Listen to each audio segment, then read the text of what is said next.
నెల్లూరు జిల్లాలోని వైఎస్ఆర్ కాంగ్రెస్ పార్టీలో వింత పరిస్థితులు ఏర్పడ్డాయి. ఆ పార్టీకి జిల్లా అధ్యక్ష బాధ్యతలు తీసుకునేందుకు ఒక్కరు కూడా ముందుకు రావటం లేదు. మొన్నటి ఎన్నికల్లో ఘోర పరాభవం చెందాక ఓడిన అభ్యర్థులు ఇప్పుడు ప్రజలకు మొహం చూపించలేకపోతున్నారు.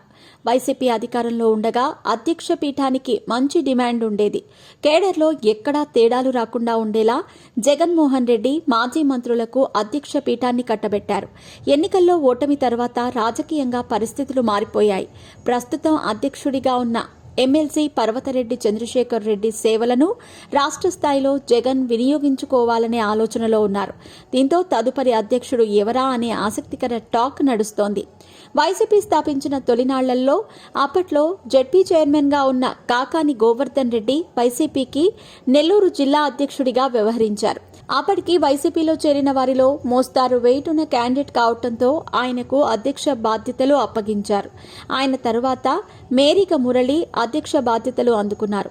అయితే ఆయన టైంలో పార్టీకి ఆశించిన మైలేజీ రాకపోవడంతో మురళిని తప్పించి మాజీ ఎంపీ మేకపాటి రాజమోహన్ రెడ్డిని అధ్యక్షుడిని చేశారు.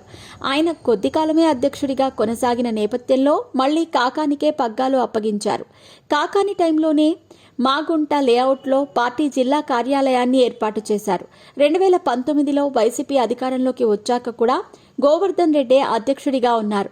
ఓ పక్క ఎమ్మెల్యేగా, మరోవైపు అధ్యక్షుడిగా సమర్థవంతంగా ఆయన పనిచేశారనే చెప్పాలి. కాకానికి మంత్రి పదవి వచ్చాక ఎంపీ వేమిరెడ్డి ప్రభాకర్ రెడ్డికి అధ్యక్ష పీఠాన్ని అప్పగించారు. 2024 అసెంబ్లీ ఎన్నికలకు ముందు వరకు ఆయన అధ్యక్షుడిగా ఉన్నారు. అనివార్య కారణాలతో ఆయన టీడీపీలో చేరటంతో ఎమ్మెల్సీ పర్వతరెడ్డి చంద్రశేఖర్ రెడ్డి ఇమీడియట్ అధ్యక్షుడిగా బాధ్యతలు అందుకున్నారు. అయితే ఇప్పుడు చంద్రశేఖర్ రెడ్డి రాష్ట్ర కమిటీలోకి వెళుతున్న నేపథ్యంలో కొత్త అధ్యక్షుడు ఎవరనేది తెలియటం లేదు. అసెంబ్లీ ఎన్నికల్లో నెల్లూరు జిల్లాలో ఒక్క సీటు కూడా గెలవలేకపోయింది వైసీపీ. ఎమ్మెల్యేలుగా పోటీ చేసిన అభ్యర్థులెవరూ ఆ తర్వాత ప్రజల్లోకి వచ్చిన దాఖలాలు లేవు.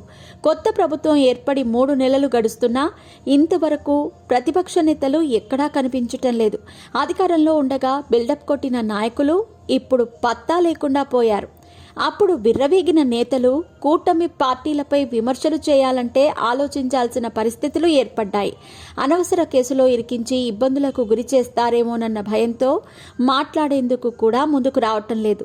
దీంతో అధ్యక్షుడి ఎంపిక పార్టీ అధినేత జగన్కు తలనొప్పిగా మారింది.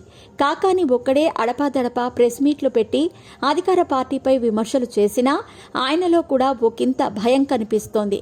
ఇక విధిలేని పరిస్థితుల్లో మరోసారి ఆయన్నే నెల్లూరు జిల్లా వైసీపీ అధ్యక్షుడిగా ప్రకటిస్తారని సమాచారం. కాకాని కూడా అధ్యక్ష పీఠం తీసుకునేందుకు వెనుకాడుతున్నట్టు సమాచారం. కానీ అధ్యక్షుడిగా ఉండేందుకు ఎవ్వరూ సిద్ధంగా లేకపోవడంతో కాకానికి తప్పేటట్లు లేదు. చూడాలి మరి ఏమవుతుందో.